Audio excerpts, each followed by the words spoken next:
For people who believe in Jesus, the Bible is enough. But what if we ask a different question? Did Jesus really exist in history, even if we ignore the Bible completely? The answer from historians, including atheist, Jewish, and secular scholars, is yes. There is overwhelming evidence that a man named Jesus lived in the 1st century, taught in Judea, gathered followers, and was executed under the Roman governor Pontius Pilate. And this comes not from Christian writings, but from non-Christian historical sources. The first one is the Jewish historian Flavius Josephus, writing around the year 93 AD.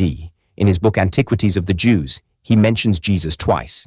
He describes him as a real man, a teacher, and says that he was crucified under Pilate, and that his followers continued to believe he was alive after his death.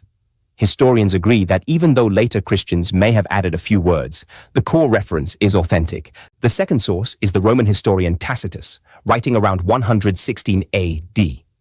In his Annals, he mentions Christus, who was executed under Pontius Pilate during the reign of Emperor Tiberius, and says that the movement called Christians spread from Judea to Rome.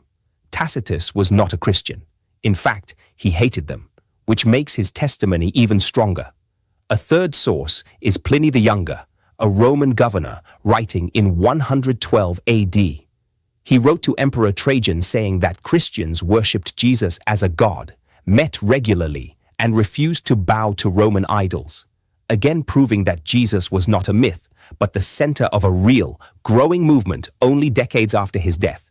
Even the Jewish Talmud, a hostile source, refers to Jesus as someone who practiced magic and was executed, showing that even his enemies admitted he existed. So how do modern historians summarize all this? Almost no serious scholar, even atheist historians, claims Jesus never existed. The debate is not about whether Jesus was real, but about who he was: a prophet, a revolutionary, a miracle worker, or the Son of God. You can reject Christianity. You can reject miracles. You can debate the resurrection.